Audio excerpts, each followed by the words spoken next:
Sœurs et frères, bonsoir. Nous allons voir l'évangile du 2 septembre 2024.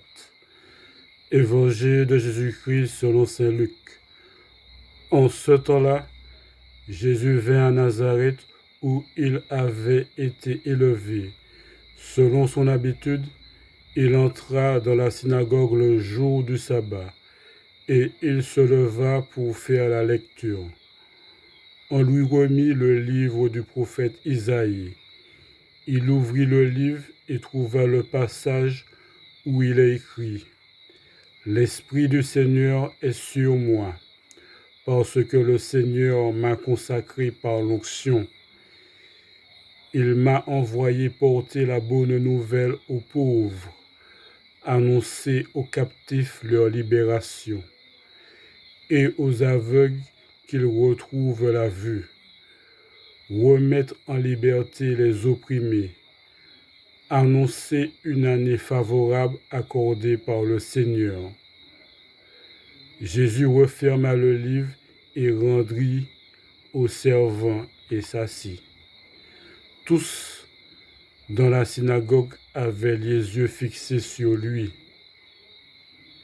Alors il se mit à leur dire « Aujourd'hui s'accomplit ce passage de l'Écriture que vous venez d'entendre. » Tous lui rendaient hommage et s'étonnaient des paroles de grâce qui sortaient de sa bouche.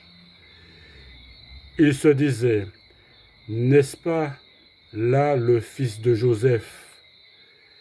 Mais il leur dit « Sûrement vous allez me citer le dicton « Médecin, guéris-toi toi-même » et me dire « Nous avons appris tout ce qui s'est passé à Capharnaüm.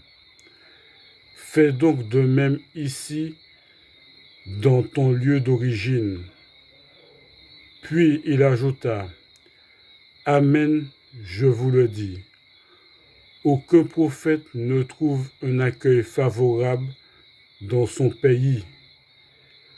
En vérité, je vous le dis, au temps du prophète Élie, lorsque pendant 3 ans et demi, le ciel retint la pluie et qu'une grande famine se produisit sur toute la terre, il y avait beaucoup de veuves en Israël. Pourtant, Élie ne fut envoyé vers aucune d'entre elles, mais bien dans le village de Sérepta, au pays de Sidon, chez une veuve étrangère. Au temps du prophète Élisée, il y avait beaucoup de lépreux en Israël, et aucun d'entre eux n'a été purifié, mais bien Naaman le Syrien. À ces mots, dans la synagogue, tous devinrent furieux.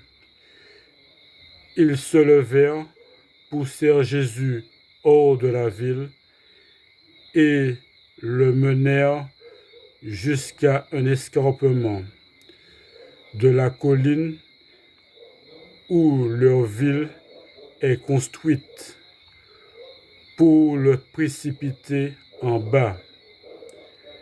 Mais lui, passant au milieu d'eux, allait son chemin. Acclamons la parole de Dieu. Merci bien.